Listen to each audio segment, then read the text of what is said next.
El concepto de persona humana en la tradición cristiana y su progresión hasta el personalismo. Un ensayo de Diego A. Buritica Zuluaga.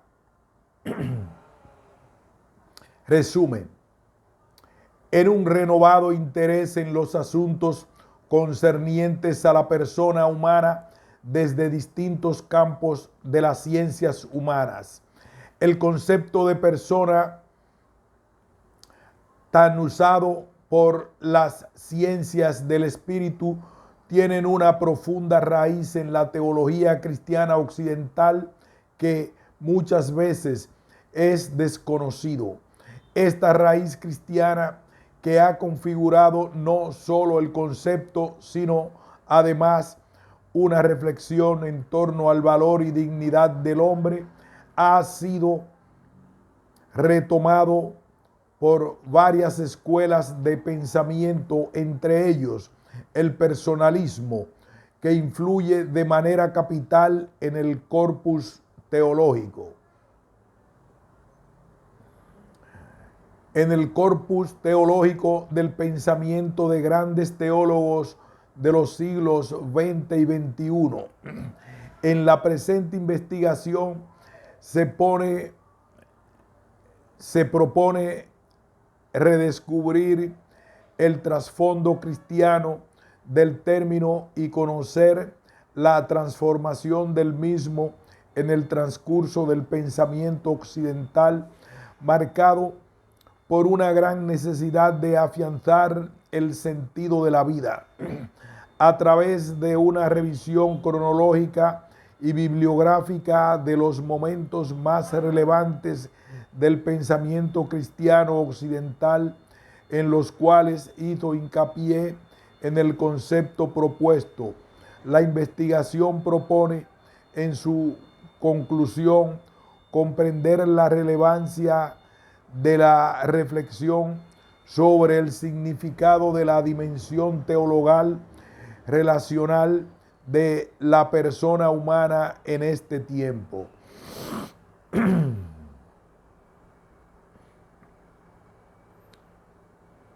Introducción. Se considera relevante hablar sobre el hombre, puesto que la teología que busca responder a la pregunta por el lugar de Dios tiene un eje antropológico. Así, Dios se ha querido revelar, más aún ha tomado la forma humana para darse a conocer a plenitud de los tiempos. Entonces, no solo es pertinente, sino necesario para la teología mirar al hombre como realidad fundamental de su quehacer como ciencia y dirigir su esfuerzo hacia la comprensión y defensa de su dignidad. La base de una antropología teológica, como de cualquier ejercicio teológico, está en la reflexión sobre el mensaje de la palabra de Dios para el ser humano, puesto que la Escritura, como norma normativa, también proveerá de caminos para la comprensión de la realidad humana en sus múltiples facetas. Este decir no es meramente conceptual, también es un decir simbólico, por tanto abarcante, sugerente y propositivo. En la incapacidad de decir hombre en toda la extensión de la palabra, el dato revelado no impone teorías, más bien presenta experiencias que se vuelven paradigmáticas y a su vez normativas. Pero dicha normatividad del dato revelado se actualiza y expande en el ejercicio de la interpretación. Para comprender a Dios, la teología ha puesto sus ojos en el hombre, y para comprender al hombre, la filosofía ha puesto sus ojos en Dios. En este camino de comprensiones, la tradición cristiana propuso el término persona para acercarse al misterio trinitario, y este mismo fue retomado posteriormente por la filosofía para acercarse al misterio humano. Conociendo, por tanto, el origen del concepto, se podrá hacer una comprensión más global de la expresión. El nacimiento del concepto persona en la época patrística. Si se hace una arqueología del concepto, se descubre en la teología patrística el uso del término persona. Siguiendo la reflexión de J. Ratzinger, podríamos hablar de dos estadios en la utilización del término. Primero, desde una exégesis bíblica, en la antigüedad ya se había empleado en forma particular de interpretar los textos poéticos. Esta técnica se conoce como exégesis prosopográfica, en la cual se trataba de descubrir los roles con formas de personas creados por el autor de un poema o un escrito antiguo como artificio literario para darle fuerza a la narración. En la antigua dramaturgia griega, el concepto había sido utilizado. El prosopón era la máscara que escondía el rostro del actor y hacía resonar la voz fuertemente. Lucas.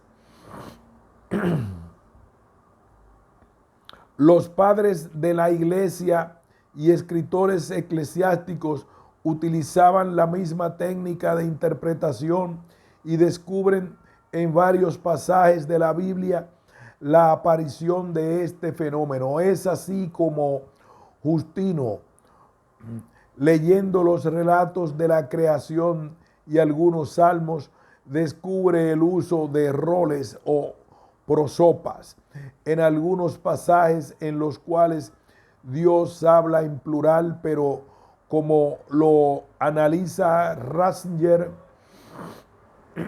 propone que estos son más que artificios literarios y manifiesta allí una existencia real del rol, el recurso literario de hacer aparecer roles que con su diálogo vivifiquen la acción.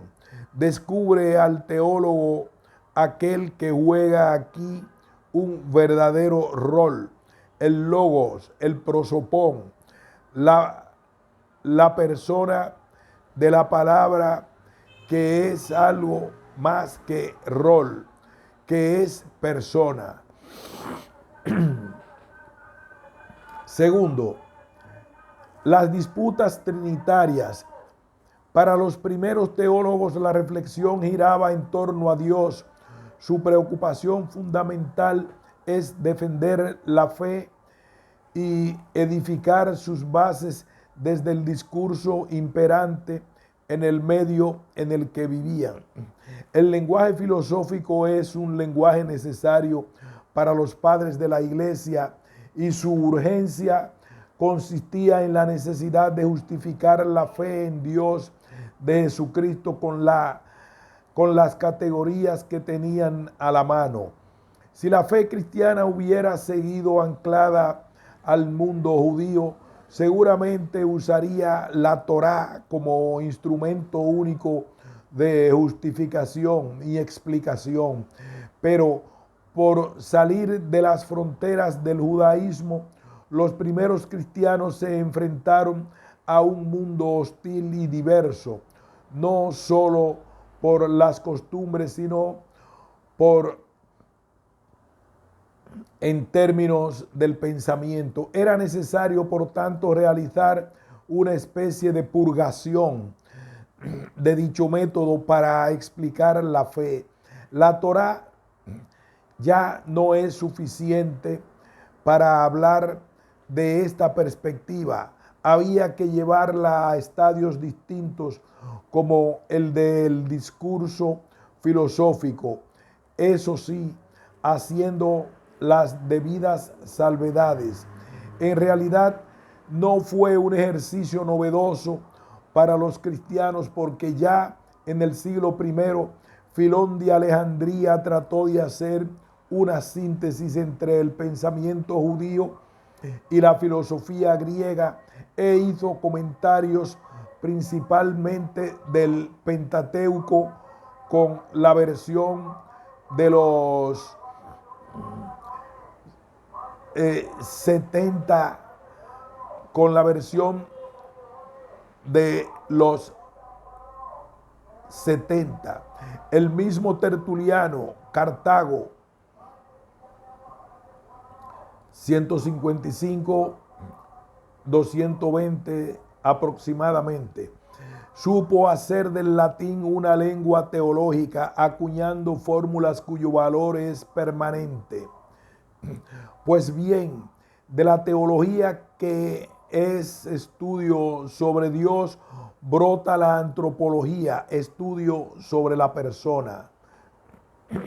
La definición del concepto persona nos remonta entonces hasta la época patrística, cuando en el marco de las discusiones trinitarias como respuestas a las herejías resultantes de la configuración del dogma trinitario, se retoma y resignifica un término propio del mundo de la dramaturgia griega.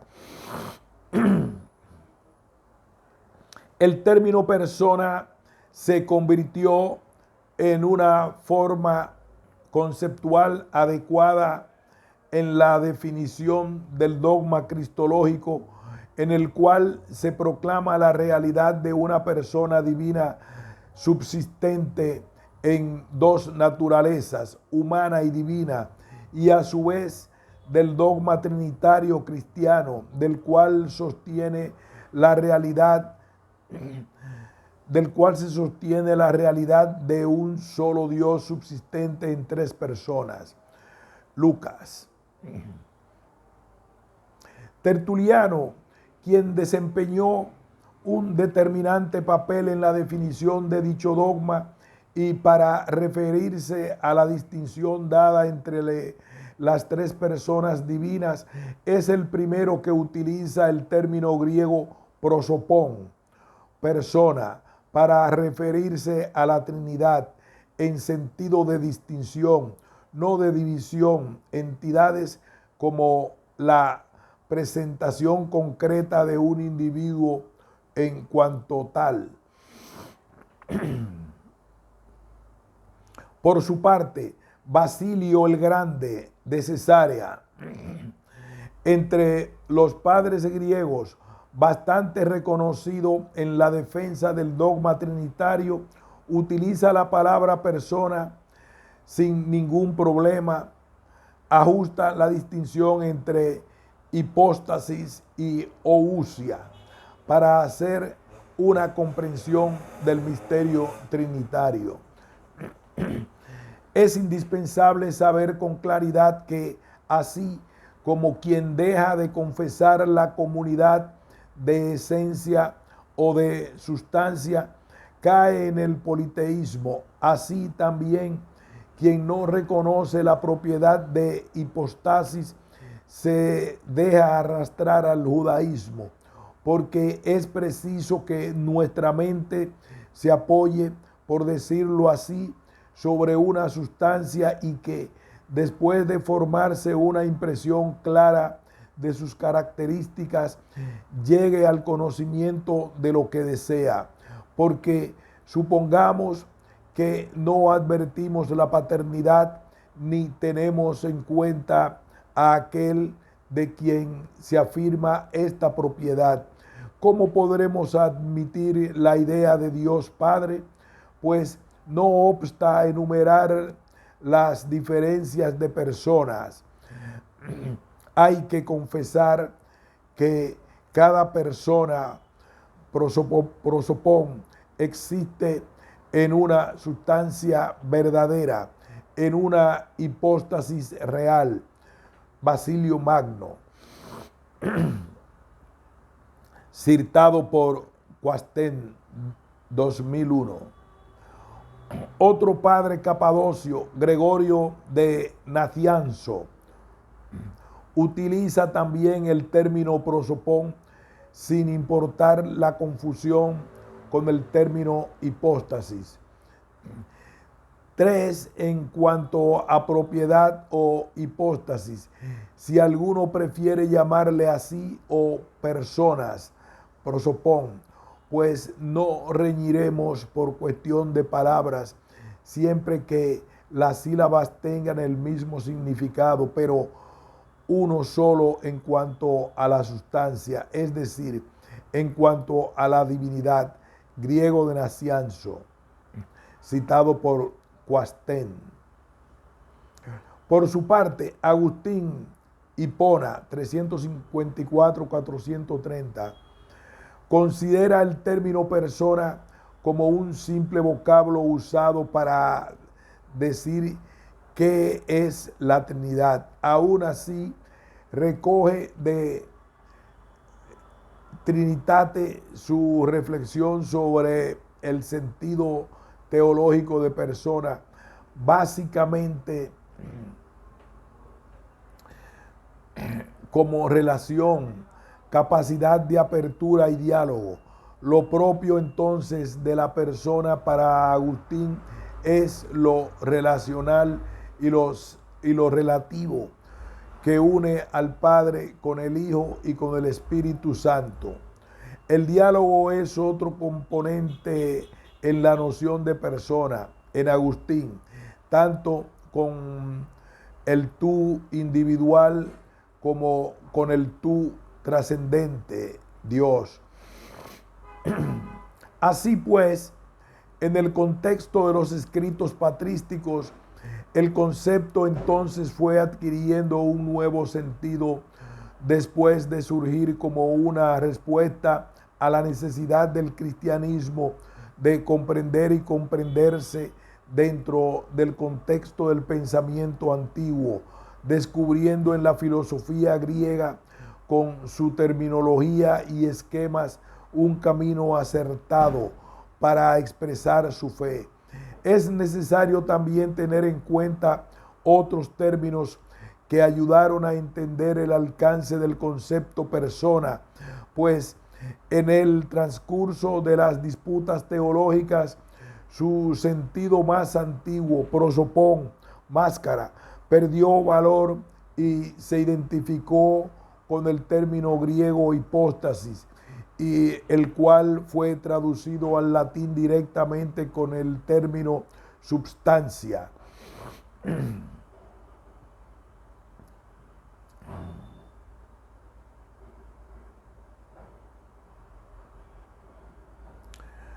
Pues en el transcurso de las disputas teológicas, su sentido más antiguo, prosopón, máscara, perdió el valor y se identificó con el término griego hipóstasis, el cual fue traducido al latín directamente con el término substancia. Significado es fundamento, es decir, lo que es, lo que está directamente en oposición a las apariencias y que se encuentra detrás de. La época medieval. El medioevo, lejos de los primeros conflictos dogmáticos del cristianismo, cuando ya se ha definido la identidad de las tres personas divinas, el sentido de persona se traslada desde el campo de la teología hasta el campo del humanismo, pero habrá de ser la reflexión cristológica la que aporte un matiz relevante a la definición de la Edad Media. Aunque la teología siguió muy confiadamente la definición de persona que Boecio aportó en su obra de Duabus Naturis como Rationalis Naturae Individua Substantia. Esta sigue estando muy cerca del pensamiento griego, el cual consideraba la cuestión desde el plano de la esencia, en contraste con el pensamiento de Ricardo de San Víctor, quien propuso una definición de persona desde la perspectiva de la existencia spiritualis naturae, incommunicabilis existencia. Esto es, lo concreto del ser humano verificado en las relaciones y acciones propias de su ser, y además asumiendo la influencia del derecho romano, es una existencia incomunicable que salvaguarda la individualidad de cada persona. Por el mismo sendero, el beato Juan Duns Scoto dirá: ad personalitae requiretur ultima solitudo. La incomunicabilidad aquí no es de tipo jurídico, sino de orden metafísico. Por su parte, Santo Tomás de Aquino, 1225-1274, no hace un gran aporte a la definición de persona, sino que se repliega sobre el de Boecio, acentúa su reflexión en la línea del ser, sin abandonar el asunto de la esencia. Pero también Santo Tomás encuentra dificultad en la definición de persona y acepta la limitación del lenguaje filosófico y en general de la razón para lograr dicha definición.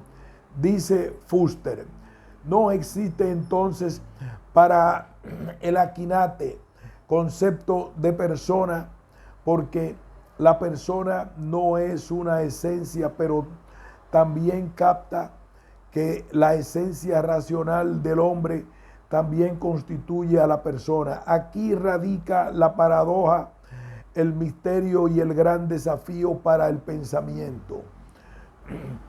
Quizás no fue intención de los medievales reflexionar sobre la dignidad de la persona humana específicamente hablando, aunque sería inaudito pensar que desconocen o desprecian dicha dignidad. Será en el período siguiente, en el Renacimiento, cuando se madure conceptualmente la categoría de persona para defender su dignidad, desligándola del asunto meramente religioso y pensándola desde otras ópticas. En esto, el arte renacentista, en el descubrimiento de las formas, tendrá una influencia especial en el pensamiento de la época. El Renacimiento. Se piensa el Renacimiento como una alta valoración del pasado griego y latino, oculto durante la larga medievalidad, cuyo eje fundamental es el hombre mismo como centro, considerado como ser racional y sensitivo.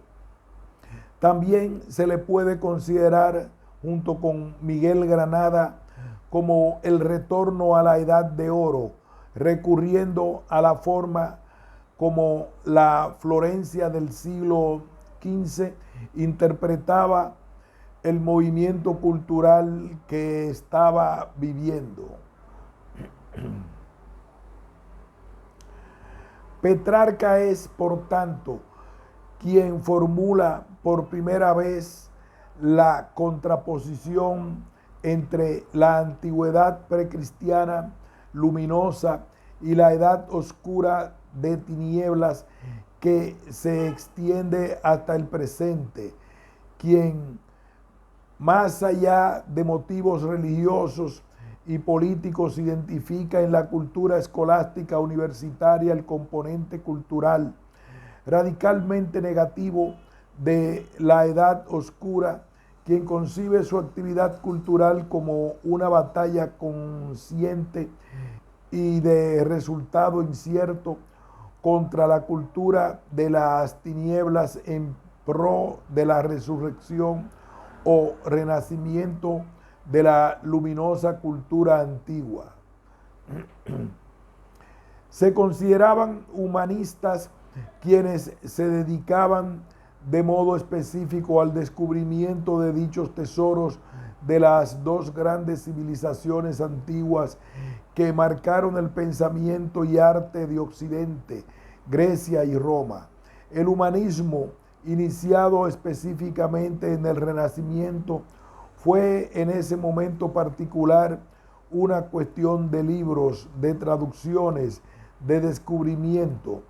La lectura y traducción de los clásicos, Platón, Aristóteles y Séneca en la filosofía, Heródoto, Tácito, Tucídides y Suetonio en la historia, Homero, Lucrecio, Tibulo y Petronio en la literatura, entre otros, ocupan gran parte del oficio de los llamados humanistas y con ello el descubrimiento del griego, sus riquezas y por supuesto una nueva interpretación de la historia y una nueva cosmovisión. Esto tendrá influencia en las artes, un vehículo de expresión altamente poderoso de los valores renacentistas, con todas las implicaciones que supuso en una nueva mirada sobre el cuerpo humano.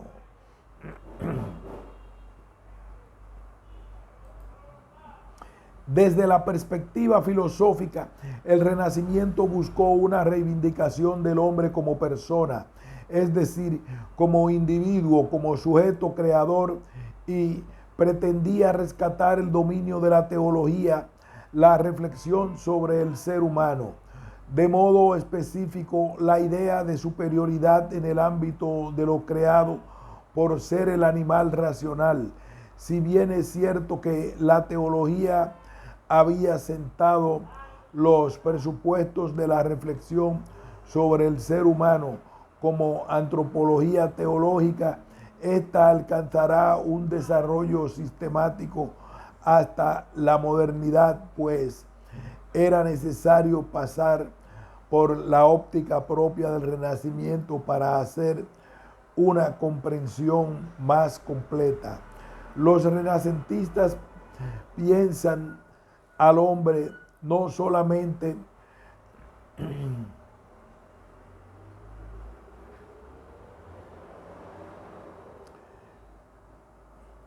desde la perspectiva filosófica. El Renacimiento buscó una reivindicación del hombre como persona, es decir, como individuo, como sujeto creador, y pretendía rescatar del dominio de la teología la reflexión sobre el ser humano, de modo específico, la idea de superioridad en el ámbito de lo creado por ser el animal racional.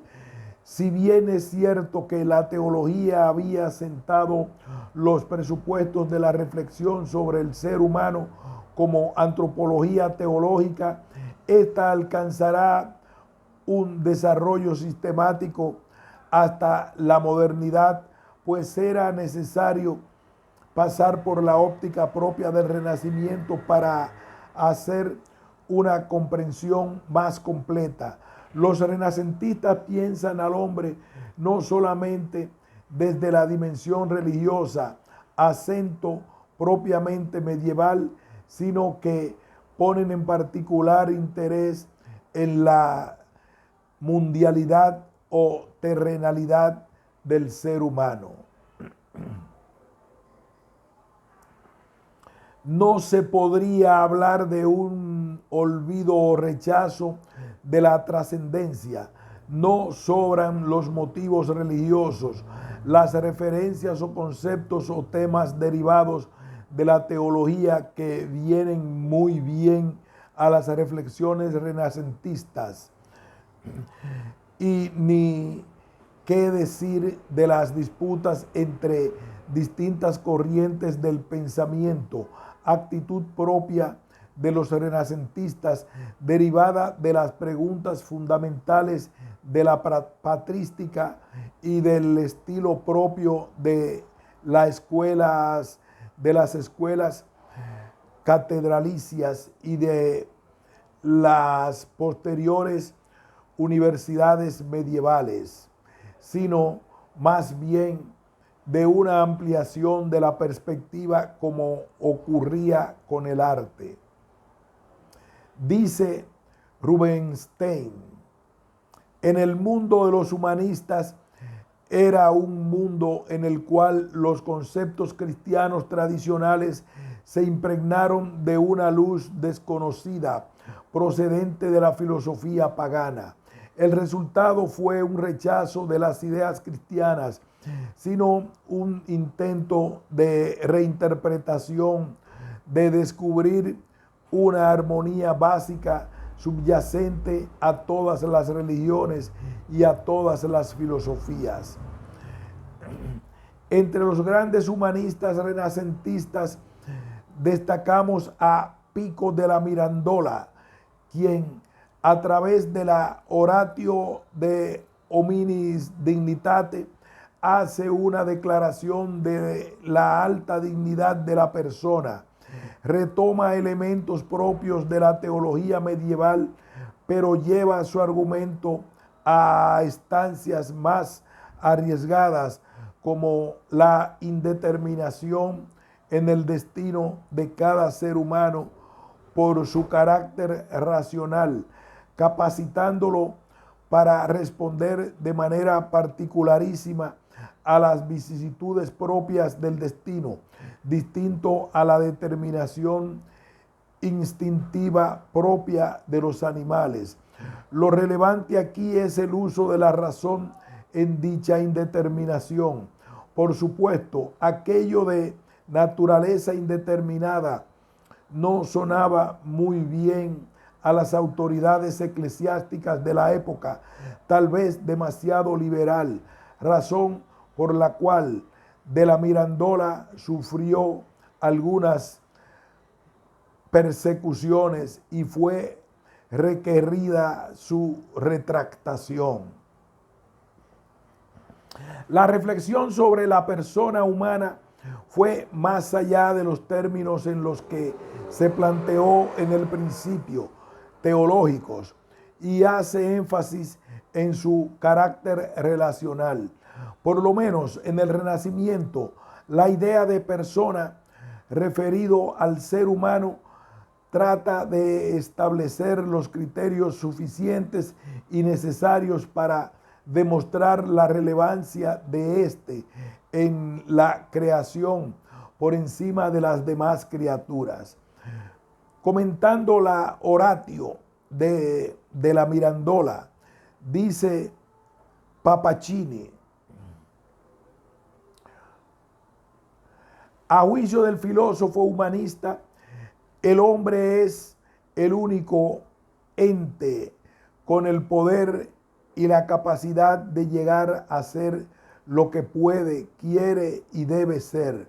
A diferencia de los animales atados a las leyes del instinto, el hombre se caracteriza por su libertad, concebida como no como libre albedrío, sino en un sentido más originario, como posibilidad de elegir y forjar su propia naturaleza y su destino.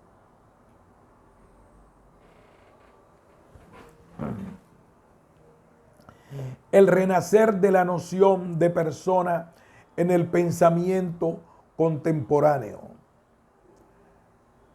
El paso de lo moderno a lo contemporáneo siempre será un asunto discutible. No es posible delimitar con respecto al pensamiento el cambio de un periodo a otro de manera categórica, puesto que las ideas pasadas perviven en el pensamiento actual. Las categorías se revitalizan, se reinventan o se reciclan, de suerte que podríamos hablar de nuevas perspectivas o enfoques más que de nuevas ideas. Además, no se pueden desconectar las ideas de las circunstancias históricas, políticas, culturales, económicas, etcétera, que proveen el pensamiento humano de nuevos conflictos, nuevos retos, nuevos cuestionamientos y generar entonces diversas respuestas y de ellas corrientes o escuelas. Contexto histórico.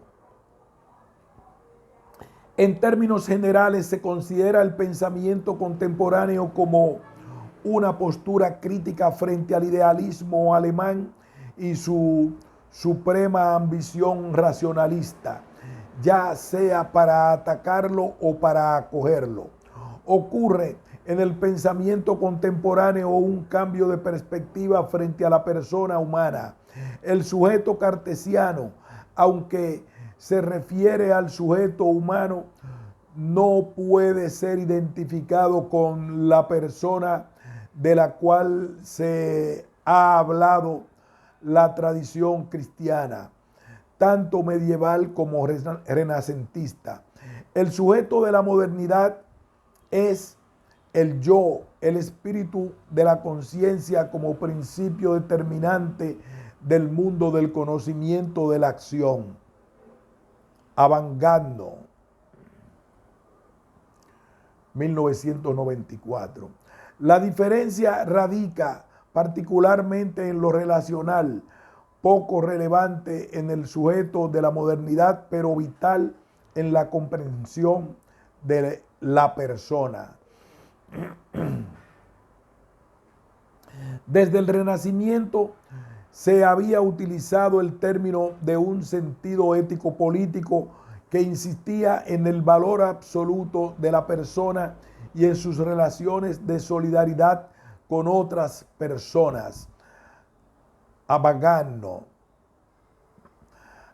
A finales del siglo XIX se aparecerán varias corrientes de pensamiento, escuelas, movimientos, etc. Cada una de ellas trata de responder a los desafíos enfrentados por la humanidad en los ámbitos económico, cultural y político. Esto, de una manera más contundente, ocurre con el personalismo, cuyo interés no es solo el de la especulación, método propio de las tradiciones filosóficas, sino el de la respuesta a los acontecimientos de su propia época, a la cual había puesto en entredicho de una u otra forma el valor de la persona humana. Sin una pretensión enciclopédica, se hace necesario dar un vistazo a los sucesos iniciales de los siglos XX para comprender. Sin una pretensión enciclopédica, se hace necesario dar un vistazo a los sucesos iniciales del siglo XX para comprender esta corriente y su pregunta fundante. Particularmente esta reflexión se detendrá en tres fenómenos que han determinado la reflexión contemporánea sobre el valor de la persona: el positivismo, el capitalismo y el marxismo. El positivismo, considerado como una corriente compleja de pensamiento que basa el auge y entusiasmo producido por la ciencia positivista y la idea del progreso humano, cada vez más rampante y materialista. La revolución industrial trajo consigo el avance a gran escala de los instrumentos necesarios para la solución de los problemas prácticos que había puesto en jaque a la humanidad siglos atrás: enfermedades, hambrunas, inaccesibilidades, etc. Desde sus inicios, la ciencia experimental y su método se convirtieron en la lente por medio de la cual se observó el mundo para luego transformarlo. Todo conocimiento debía adoptar los cánones del saber positivista para no caer en el descrédito de la falta de rigurosidad e inseguridad que suponía. Así, cada saber se especializó en su área e hizo aportes al progreso de la humanidad. Las matemáticas, la geometría, la física y todas las aplicaciones de la biología en general, las ciencias naturales, consideradas como ciencias exactas, tienen una repercusión inmediata en las nacientes ciencias humanas, que crearon de la misma manera un método riguroso para ser consideradas ciencias y de ese modo, en el mismo nivel de las ciencias exactas, hacer predicciones e intervenciones de la realidad de manera acertada. Después de la Segunda Guerra Mundial, la humanidad experimentó un desencanto seguido de un sentimiento de desconfianza ante la idea del progreso generalizada por el positivismo científico y la evolución industrial.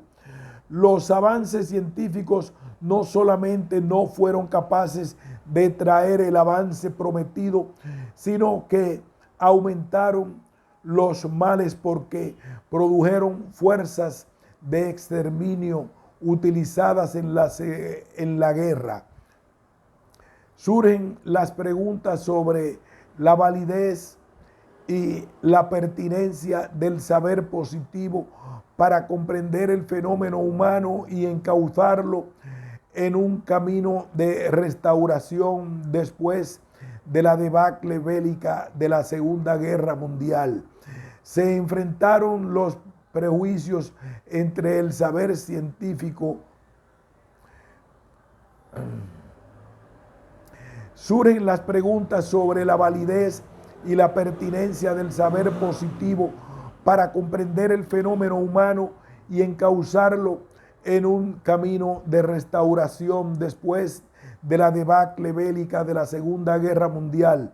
Se enfrentaron los prejuicios que el saber científico había inoculado hacia las dimensiones trascendentes de la persona. El capitalismo. De la mano con el positivismo, es necesario considerar el capitalismo como otro fenómeno determinante en el surgimiento de la pregunta por la persona en el pensamiento contemporáneo. Aunque no es un fenómeno exclusivamente del siglo XIX y XX, llegó a su punto más alto con la revolución industrial.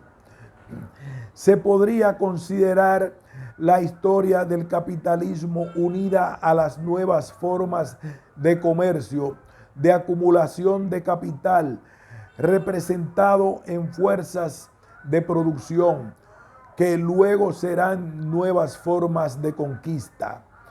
Dice Michael Bode: capitales, mercancías más abundantes, bajeles y armas. Estos son los medios del florecimiento del comercio, de los descubrimientos y las conquistas. En el siglo XIX, el capitalismo encuentra en la revolución industrial el empuje suficiente para llegar a ser el sistema de producción más impactante en toda Europa, iniciado por Inglaterra. Esto supone, además, el florecimiento de los simples trabajadores, entre los que se encuentran mujeres y niños, sometidos a largas jornadas de trabajo, a disciplinas industriales extremadas, más de 13, 14 y hasta 16 horas de trabajo. Debido a este trato inhumano recibido, al desarraigo, a la inestabilidad, ni siquiera configuran una clase en sí. Bott, 1984. El capitalismo defendía la libertad del individuo en su capacidad de producción y de acumulación de capital, pero no creó un sistema que asegurara el acceso a todos los medios de producción. Al contrario, creó una sociedad cada vez más polarizada, más miserable y desigual en cifras y oportunidades. Se optaba, en pocas palabras, por la ley del más fuerte. Burgos, 2000. El marxismo. Frente al capitalismo y su ideología liberal, aparece el marxismo como una forma de comprender y organizar la sociedad. Marx fue sobre todo un crítico de la filosofía y el pensamiento de su época e hizo un análisis exhaustivo del capitalismo industrial y los graves problemas de explotación ya evidenciados. Como resultado, aparecería una nueva ideología que pretendía hacer contrapeso a dicho sistema de producción.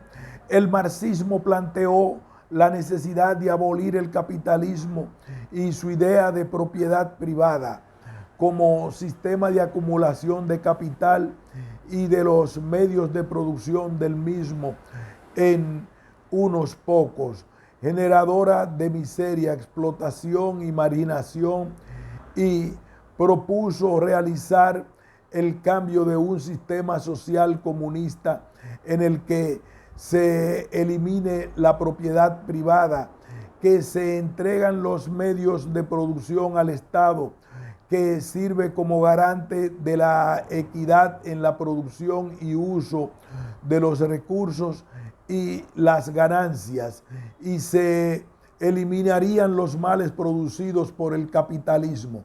Dicha transformación solo se lograría por medio de la revolución proletaria, es decir, el manejo del control de los medios de producción por parte de la clase trabajadora para lograr la igualdad de los individuos, para acabar con las clases sociales. El análisis marxista de la sociedad se basó en la preponderancia del factor económico sobre los hechos humanos. En esto el aporte de Karl Marx es muy valiosa, aunque algunos aspectos de sus análisis y estudios estén revaluados y casi que han perdido vigencia, como el análisis del valor del producto, su pretensión predictiva en los ámbitos político y cultural y económico. Pero las posteriores interpretaciones y aplicaciones de las teorías marxistas llegaron hasta el extremo de toda ideología. Tratan sus escritos como verdades religiosas que deben ser aplicadas sin ningún análisis o revisión crítica. Se evidencia en muchos casos la negación de la personalidad del hombre, sobre todo por el afán de dominio y control del poder, sobre todo en los países que asumieron el socialismo marxista como programa de gobierno, convirtiéndolo en cínica y cruel maquinaria que solo buscaba perpetuarse en el poder. Burgos, 2000. El personalismo. Se ha acuñado el nombre de personalismo a una corriente de pensamiento más que a una escuela identificada abiertamente con la fe católica y que busca reconsiderar el valor de la persona y que deja entrever en primer lugar la crisis de la humanidad por las quimeras de sus progresos y el abandono de los fundamentos íntimos de la persona por el espejismo de los resultados. Dicha crítica también está presente en las filosofías existencialistas del siglo XX, pero sus posturas serán distintas de las propuestas por los personalistas. Dice Mounier con el respecto a dicha crisis. Históricamente, la crisis que nos solicita no tiene las proporciones de una simple crisis política ni de las crisis económicas profundas. Asistimos al derrumbamiento de una zona de civilización nacida a fines de la Edad Media, consolidada al mismo tiempo que minada por la era industrial, capitalista en su estructura, liberal en su ideología, burguesa en su ética. Participamos en el alumbramiento de una civilización nueva, cuyos datos y creencias aún están confusos y mezclados con las formas desfallecientes o con los productos convulsivos de la civilización que se borra. Mounier, 1992. Dentro del personalismo se debe considerar fundamental el aporte de varios pensadores, no solamente porque sientan las bases teóricas, sino porque aclaran términos y abren caminos conceptuales explorados más detenidamente por los que llamamos personalistas. En este sentido, Kant es considerado precursor porque en la fundamentación metafísica de las costumbres afirma el valor absoluto de la persona, distinguida esencialmente de las cosas. Más cercano aún está Kierkegaard, no solo por sus planteamientos sobre el valor de la existencia de cada individuo en oposición al sistema hegeliano que diluye la persona en la idea del espíritu absoluto, sino porque además afirma sin ningún temor el carácter específicamente cristiano de dicho valor. Al contrario de lo planteado por Hegel, quien considera que el individuo pierde su relevancia frente a lo absoluto, para Kierkegaard es la relación personal con Dios lo que otorga el valor fundamental de la vida de cada individuo. La apertura a lo trascendental como dimensión cardinal de la persona es la que permite el despliegue de todas sus posibilidades y capacidades. Vale la pena considerar también una corriente de pensamiento muy específica conocida como espiritualismo francés, que insistió en el tema de la persona para reaccionar frente a las tendencias intelectuales sociopolíticas que trataban al hombre simplemente como un objeto de estudio científico o lo reducían a su dimensión económica. Burgos, 2000. Con estos antecedentes se abre el camino propiamente al personalismo o filosofía personalista. Por supuesto, no todo pensamiento sobre la persona humana puede ser considerado como personalismo. Emmanuel Mounier y el desarrollo de su pensamiento personalista.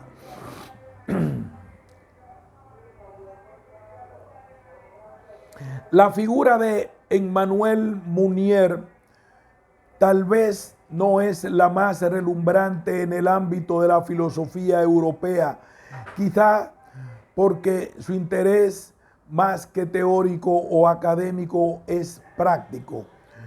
Se podría reconocer a Munier más como el apóstol de una causa que como filósofo. Munier, al descubrir el pensamiento como comprometido de Pegui, siempre un renovado interés por la filosofía. Munier, al descubrir el pensamiento comprometido con Pegui, siente un renovado interés por la filosofía. Opta por alejarse de la vida académica y se dedica a difundir las ideas de un cristianismo pensante pero comprometido, crítico y activo, que proponga nuevas formas de vivir valores evangélicos en una sociedad cada vez más marcada por la crisis en todos los ámbitos. En 1932 funda la revista Esprit, bastión del pensamiento personalista, donde publican grandes pensadores que comparten la idea de Munier. El personalismo, más que una idea de investigación o una corriente de pensamiento, se convierte en una causa a la que Munier le dedicaría el resto de su vida. Las obras más destacadas de Munier son Revolución Personalista y Comunitaria, 1935. Manifiesto al servicio del personalismo, 1936. ¿Qué es el personalismo? 1947. Y un año antes de morir publicó El personalismo, 1949. En estas obras presenta el fundamento del pensamiento personalista, aproxima algunas definiciones de las cuales Munier no es muy afecto porque no pretendía reducir la persona a un concepto definitorio que encierre o encasille. Aún así, se plantea algunos rasgos que puedan ayudar a comprender la realidad del ser humano como persona. Llamamos personalista a toda doctrina, a toda civilización que afirma el primado de la persona humana sobre las necesidades materiales y sobre los mecanismos colectivos que sostienen su desarrollo. Munier, 1967.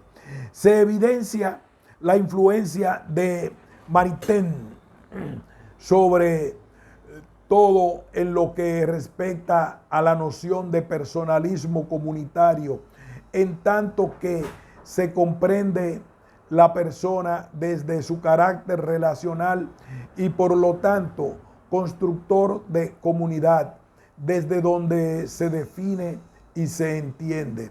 Por supuesto, su abierta postura cristiana hace que dedique una especial atención a encontrar y proponer en evidencia la raíz fundamentalmente creyente de su pensamiento y de su acción. La obra Personalismo Cristiano da cuenta de ello porque presenta el mensaje de Cristo como la forma más elevada y acertada de comprender al ser humano, siempre desde el misterio, dice Munier. Si la persona del cristiano está constituida por la vista de una intención divina singular prolongándose en un diálogo inexpresable de anticipos y respuestas entre una voluntad libre y la insondable acción de la providencia, su sabor será por definición inaccesible y la esencia inexpresable. El personalismo de Wojtyla y Ratzinger. El personalismo de Wojtyla y Ratzinger.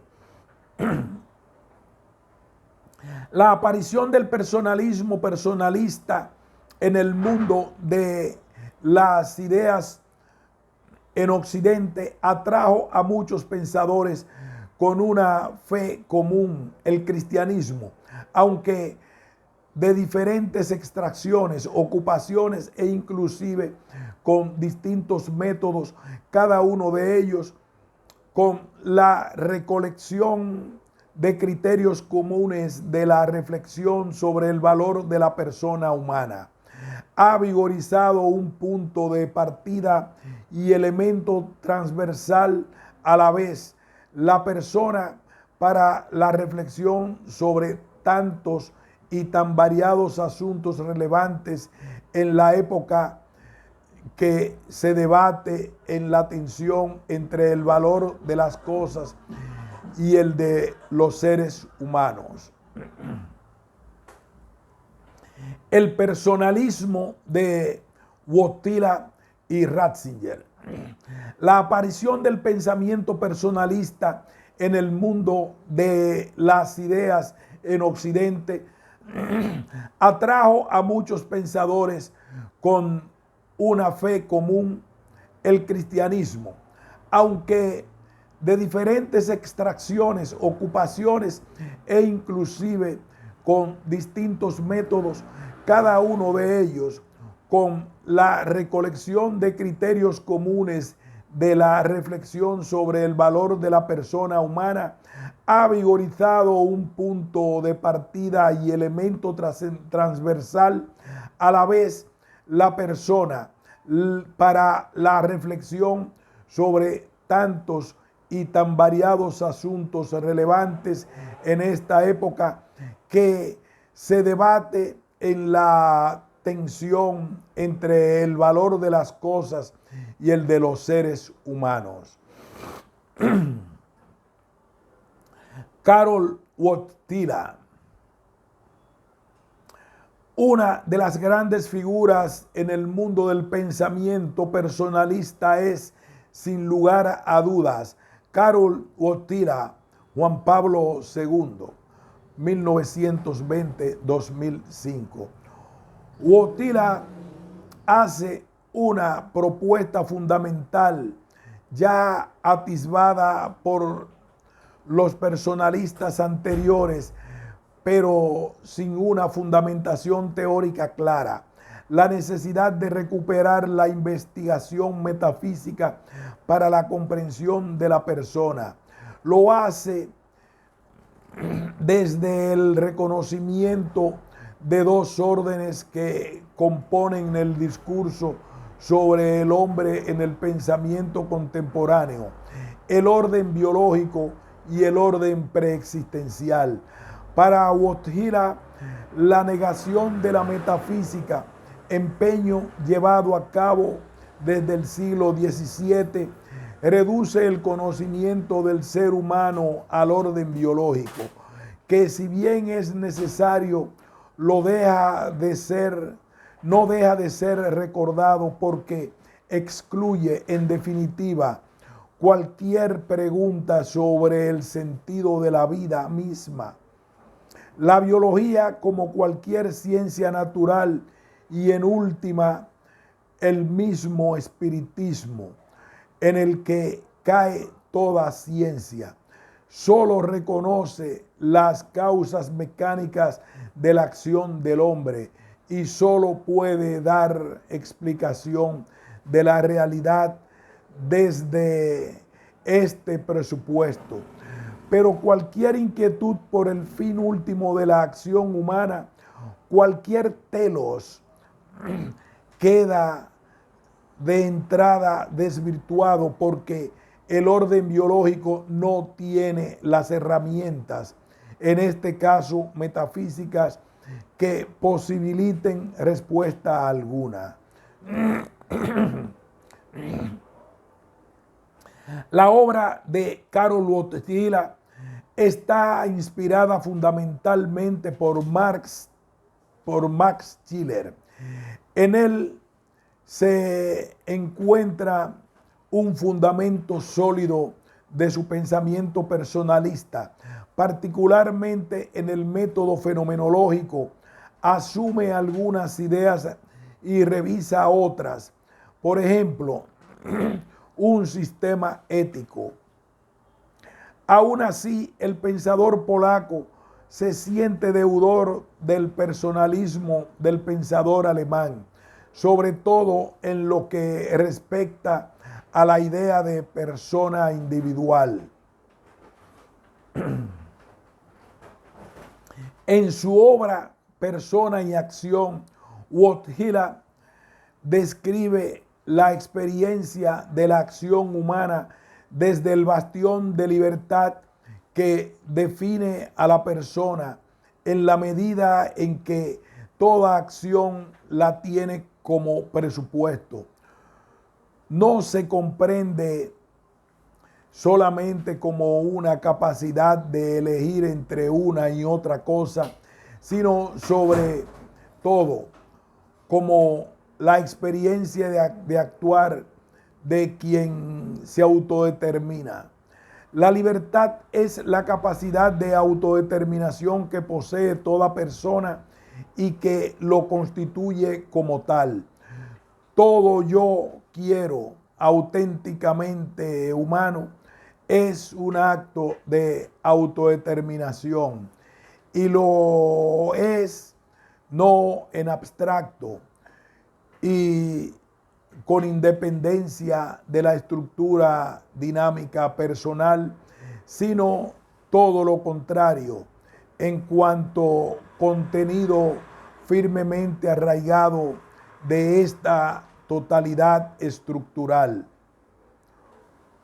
O Wojtyla, 1967. El hombre no solo representa la humanidad, sino que la experimenta como parte de sí mismo, desde su propio interior. Esta experiencia de la humanidad se da de una manera más honda por medio de la acción en la que el hombre se descubre como causa eficiente del mundo en el que vive. La acción revela a la persona misma en la medida en que allí se ponen los componentes más fundamentales de su constitución, la libertad y la razón. Joseph Ratzinger, una de las figuras descollantes del pensamiento teológico de esta primera parte del siglo XXI, sin duda alguna, Joseph Ratzinger, Benedicto XVI. Desde su trabajo como profesor universitario y sobre todo en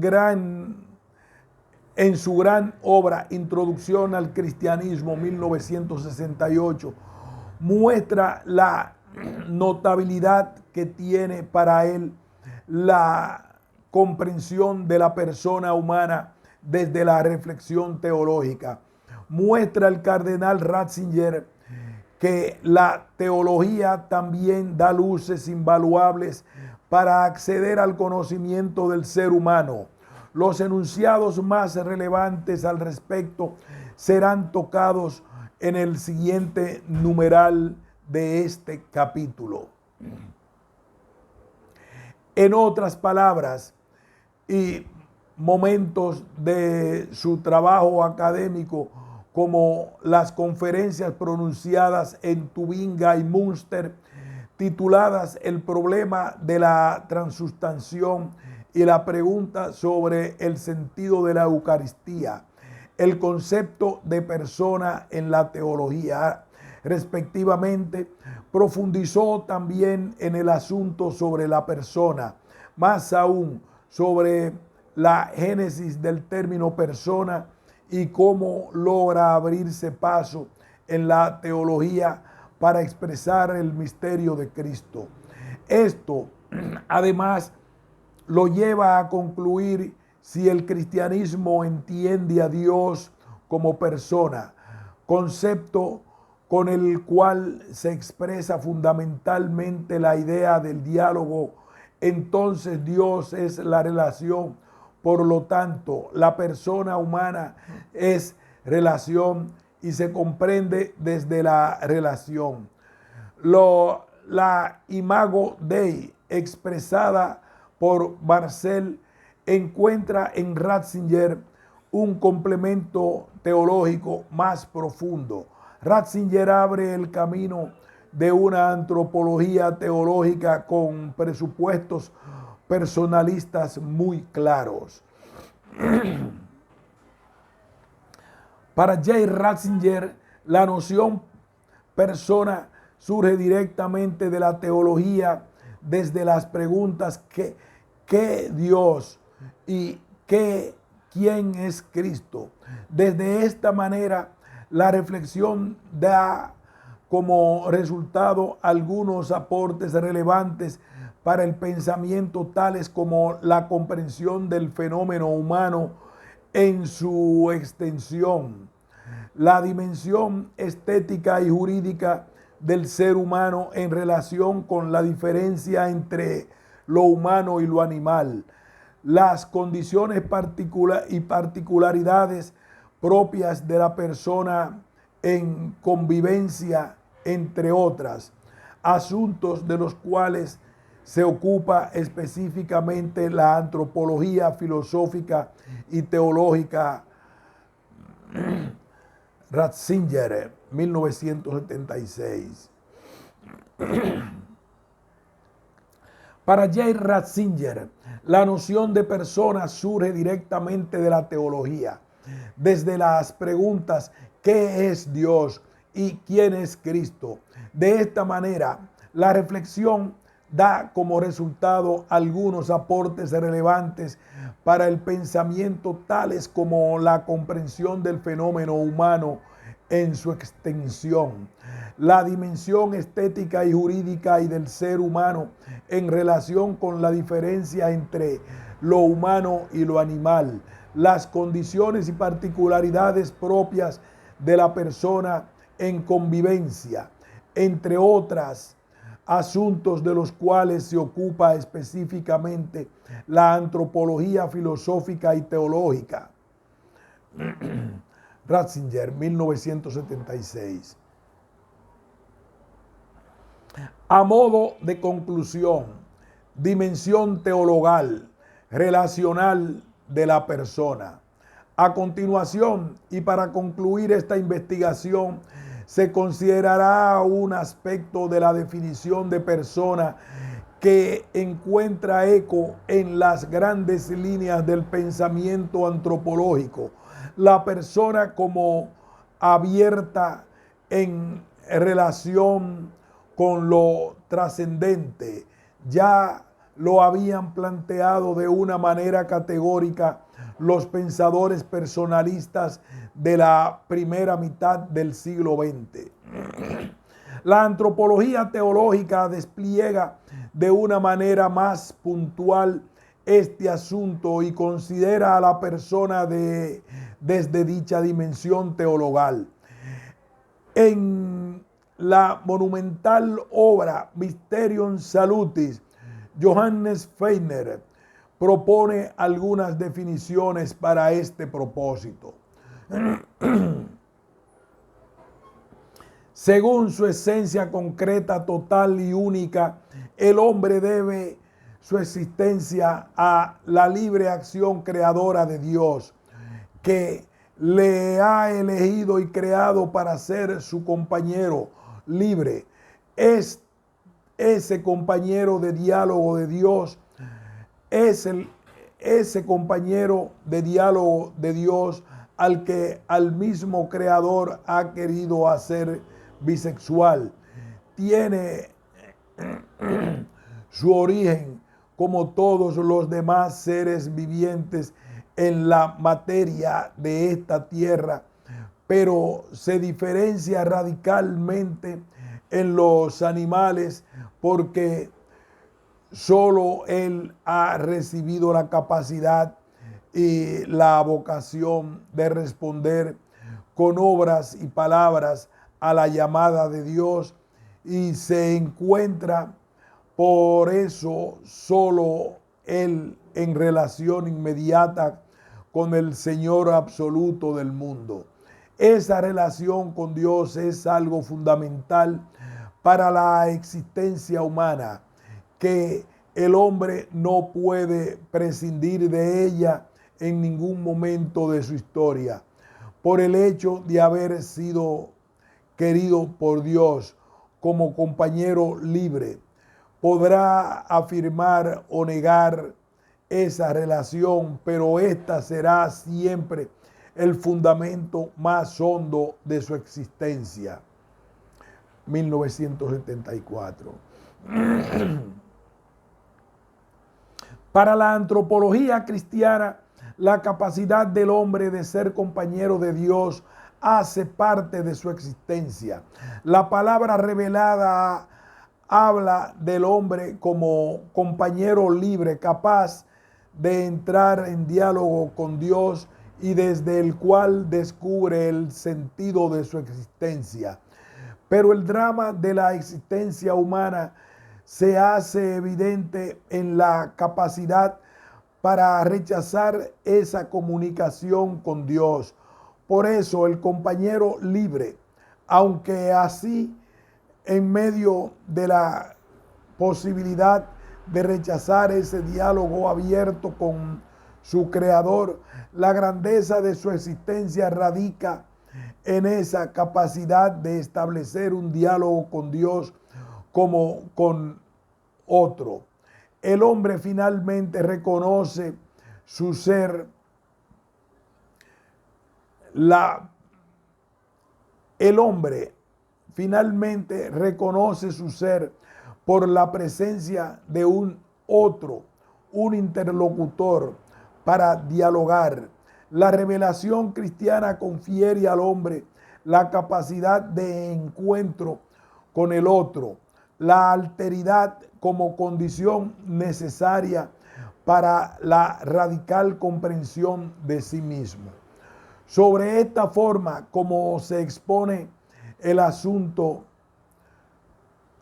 sobre la forma como se expone el asunto de la creación en el Génesis 1:2, ya queda claro para la doctrina cristiana que se trata de la forma con la cual el agiógrafo expresa desde sus conocimientos y las ideas propias que Israel posee en dicho momento histórico, la concepción de la creación del hombre.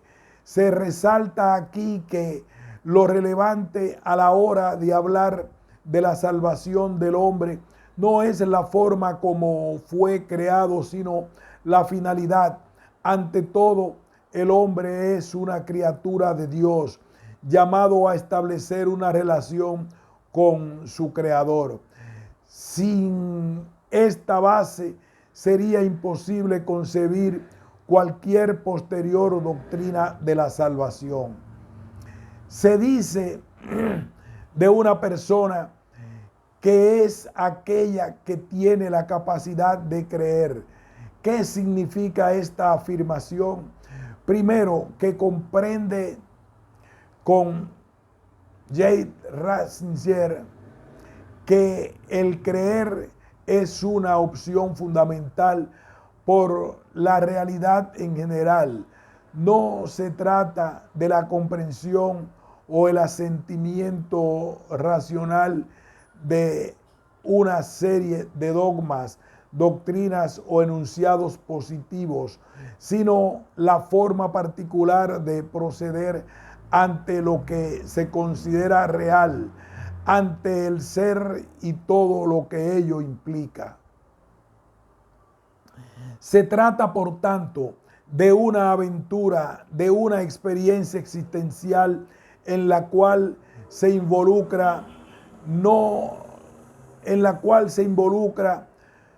lo concerniente al ser mismo, su vida, sus paradigmas, sus costumbres, la forma como afronta el mismo hecho de estar vivo. Por lo tanto, el campo de la fe no se circunscribe únicamente a lo que es visible. Es más, el creyente es capaz de sostener que lo real no es únicamente lo visible. Al respecto, Ratzinger dice: la fe es una decisión por la que afirmamos en lo íntimo de la existencia humana hay un punto que no puede ser sustentado ni sostenido por lo visible y comprensible, sino que choca con lo que no se ve, de tal modo que esto le afecta y aparece como algo necesario para su existencia. Obviamente, para llegar a este punto íntimo, hay que pasar por aquellos lugares en los cuales la realidad, en primer término, es material, tangible, visible y a su vez comprensible, racionable, asequible por medio de la razón. Pero su posibilidad no se agota allí, sino que se encuentra con aquello que no lo es, ni material, ni tangible, ni visible, y de alguna forma afecta lo comprensible y lo racionable, que amplían el horizonte de la realidad misma y la interpretan y la integran.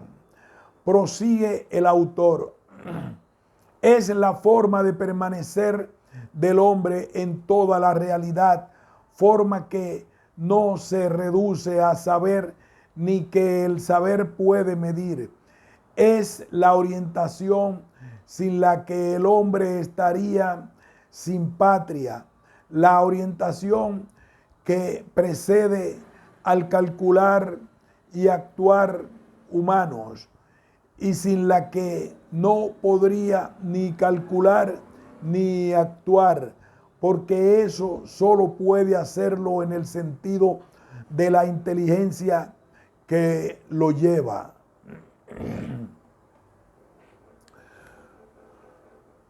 Con un tono existencialista, Ratzinger propone que la fe convierte.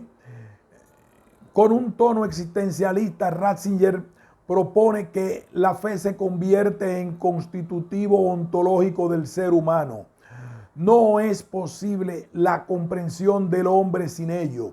Por lo tanto, en una postura ética muy clara, cualquier actitud de pensamiento o de acción que considere el creer simplemente como un asunto del cual el hombre puede prescindir, será en sí misma una falsa y reductora imagen del hombre.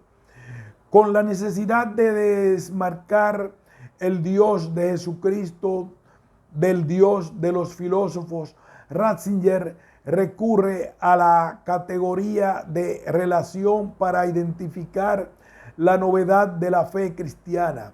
Para el filósofo, Dios, como el ser trascendente, es un puro pensar que se contempla a sí mismo. Por otro lado, se comprende al Dios de la fe si se parte de lo fundamental en la persona, la relación.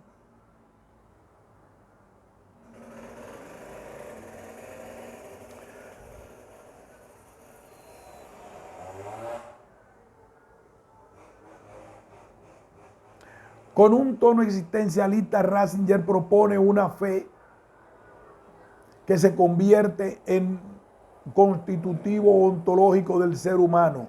No es posible la comprensión del hombre sin ello. Por lo tanto, en una postura ética muy clara, cualquier actitud de pensamiento o de acción que considere el creer simplemente como un asunto del cual el hombre puede prescindir, será en sí misma una falsa y reductora imagen del hombre. Con la necesidad de desmarcar el Dios de Jesucristo del Dios de los filósofos, Ratzinger recurre a la categoría de relación para identificar la novedad de la fe cristiana. Para el filósofo, Dios, como el ser trascendente, es un puro pensar que se contempla a sí mismo. Por otro lado, se comprende al Dios de la fe si se parte de lo fundamental en la persona, la relación. El Dios de la fe está, en cambio, determinado por la categoría de la relación. Es amplitud creadora que lo transforma todo. Así surge la nueva imagen del mundo y una nueva ordenación del mismo. La suprema posibilidad de ser no es la de poder vivir separado, la de necesitarse solo a sí mismo, ni la de subsistir en sí mismo. La forma suprema del ser incluye en sí misma el elemento de la relación. No es necesario insistir en la revolución que supone para la dirección de la existencia humana el hecho de lo supremo, el hecho de que lo supremo no sea ya la autarquía absoluta y cerrada en sí misma, sino la relación, el poder que crea, lleva y ama todas las cosas. Ratzinger, 1970. Se da un giro frente al asunto citado anteriormente. La comprensión de la persona primero desde la posibilidad de creer en un ser es particularmente en virtud de la relación con el otro, del salir de sí mismo, del desplazarse de su soledad metafísica para entrar en la dimensión del encuentro. De esta manera se puede concluir que persona es encuentro. La anterior frase de Ratzinger parte de un contexto específico. La fe cristiana ha superado la idea de un Dios filosófico, específicamente en esta característica. Este Dios esencial y solamente relacionado consigo mismo. Punto fundamental de dicha superación está en la capacidad de descubrir al Dios de manera precisa como un ser en virtud de la relación. Deja de ser solamente una característica y se convierte en su esencia. El Dios de la fe, aquel que se comprende desde la filosofía, desde acciones concretas, desde su salir de sí mismo al encuentro del hombre, como un amante con todas sus extravagancias. Comprende lo relacional como una dirección fundamental de su existencia. Esto, por lo tanto, ya da una noción de lo que posteriormente la iglesia primitiva comprendió sobre el ser humano, su capacidad de relación. Primero se parte de la comprensión de Dios mismo. Posteriormente se entrega a la comprensión del ser humano. En el desafío de la búsqueda y defensa de la dignidad de la vida humana, la filosofía y la teología se han encontrado con ciertos obstáculos para definir de modo adecuado aquello que se piensa y se predica. En las etapas que se han considerado época patrística, medieval, renacimiento y contemporánea. Se ha demostrado la urgencia de comprensión, primero, de una realidad divina, segundo, de la realidad humana. La teología, por adoptar un término propio del mundo dramatúrgico, daba respuesta a un asunto específico, la definición de la fe trinitaria y cristológica. Los maestros medievales, retomando los conceptos, se aproximan ahora a la reflexión sobre el hombre desde una perspectiva teológica, sin dejar de hacer teología. Por su parte, los renacentistas, apartados del interés teológico, pero sin olvidar las raíces cristianas, tratan de comprender la realidad humana, sobre todo su dignidad a la luz de los conceptos ya existentes, para fundamentar la relevancia del hombre en la historia como criatura y su capacidad creadora. Si en la época contemporánea se volvió a prestar interés al término persona, fue por el surgimiento de diversas corrientes del pensamiento que motivaron ciertas acciones que desconocían o ignoraban el proceso de la vida humana, por encima de los intereses particulares de orden político y económico. Estas corrientes mencionadas anteriormente, positivismo, capitalismo, marxismo, etcétera, se enfocaron en el hombre desde una perspectiva funcional como parte de un todo que se encuentra su identidad en la medida en que hacía parte de dicho sistema y deja a un lado cualquier aproximación al hombre desde la perspectiva de la relación propia, de la dignidad de la persona.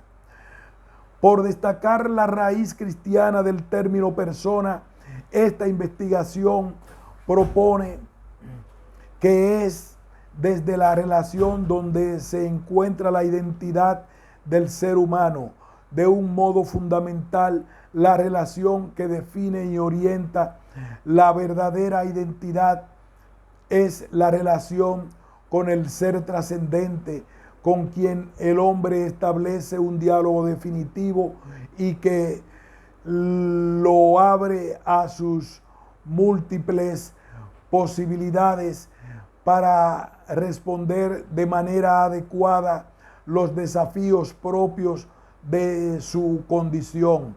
Esta relación le da a la persona una medida más allá de sus propios límites, pero con un sentido solidario hacia los demás. Reconoce que en todos los seres humanos dicha relación con lo trascendente es posible y realizable, y que a su vez ella abre de manera particularísima a una relación con el otro, persona igual, hermano, desde la entrega y la solidaridad, y con lo otro, mundo, criatura, objeto, desde la responsabilidad. Fin de este ensayo.